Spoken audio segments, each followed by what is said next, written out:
so our next speaker will be Rachel Guthrie. Yeah. Volume recommendations with upper limit For email? for email using Lasso or email handling. Yeah. I don't know. I mean, I always feel like if you're sending, like, it's like if you're sending your newsletter, like we send our newsletter through Lasso, and we send, I don't know. 100 clients? Yeah, exactly. Yeah. No, but we, yeah. No, we send 22,000. 22,000. Yeah, and but we batch them, so we have a schedule that batches them in, so that they they send out over a couple of days. But we don't totally just dump them onto the email queue. So, but what I've seen is the problem though isn't so much that the email queue gets big, but it's that Lasso starts trying to send the messages. It takes time to actually insert that many messages into the email queue, and so during that time, the inserts are happening, and Lasso's also trying to send messages and update the statuses and do deletes, and so that just kind of clogs things up. So you end up with kind of poor deliverability while the messages are being queued up, and it makes the queuing up take longer. So Fletcher, could you talk about that for a minute, about locking the queue while you load the messages? yeah, so if you stop the queue, basically you halt email service, and then you insert the messages in the email queue, and then start sending again. That can help a lot with that. And we have tags. Or I can blank on exactly what they're called. Oh no, it's email batch. If you call email batch at the beginning, it'll halt the queue, and then at the end it'll start that. I think it's a good thing. But I mean, in terms of like the important message though, it's like the drawback of that is that if you are sending like error messages to yourself, those can also be stopped. Until your queues. Could it be a good idea to have a separate site for bulk emailing, handling, and Yeah, that would be a great. Yeah, it could just be a separate site on the same machine, which just manages its own email queue. Yeah, but I found that Lasso, in my testing, I can queue up thousands of messages. They send. It's like once they start sending, they send pretty fast. It batches them like it does like 100 at a time per connection. It'll open like 5 connections to the SMTP server, and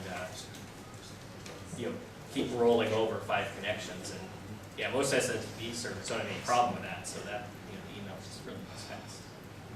That's with like we use a relay too. It probably goes out faster if you use a relay as well, so you save on all the DNS lookups. Yeah, but it's that's always I think email is obviously web serving's the primary thing that Lasso does, and email seems to be, it's very important, like to practically every website, I think, in terms of communicating with the customers and also with having the, closing the loop on password reminders. Yeah. Without jumping the gun, is it going to be very different than LDC09? It goes about sending email?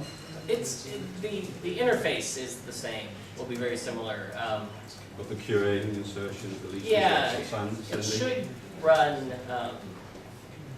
The way asynchronous processes work in LDC09 is better. They're more on demand, so they take less resources when they're not running. So it's like when the email queue, it'll wait better until a message. The way it works in Lasso 8.5 is it basically wakes up, checks the queue, and in Lasso 9, it's we'll be able to poke it kind of, and it'll wake up. So, but it's fundamentally the same. And in the admin, which I think I'll talk about on in 2 days, the admin's much more live. I mean, it uses JavaScript and grid controls, And so it just updates much more fluidly than the current version, which does page refreshes. So I think you'll be able to keep track of the queue a lot easier. You'll actually kind of watch it as the message is sent. So I think it'll be improvements in that respect. But yeah, the actual SMTP sending code though will be pretty much the same because we don't want to, it works pretty good, yeah. We don't want to tweak it too much unless something's broken about it. Hey Fletcher, About it, yeah. is there an ability to use multiple SMTP servers? Yeah, well, I mean, there is, if you do, you have to do host parameters. Okay. So if you were gonna set that up, you would have to do that in, you know, say do different email batches with different host parameters and do it that way. Yeah. Like if you wanted to use 5 SMTP servers on your network. Yeah, I think that would be the way to do it. We do a really high volume environmental list that has about 45,000 users. And, Yeah. Well, and ultimately though, if you, I mean, we provide the source code. You could go in and tweak the you know, Do you have hard problems code with in that? your email service. With those 45,000? yeah. Yeah, we have to batch them and we have to stop and unstop the queue and, you know, quite a bit of tricks to do it. Yeah, that's we still use QuickWeb Pros. For that one purpose. Anyway, all right, so we'll just take a moment and Rachel Guthrie here.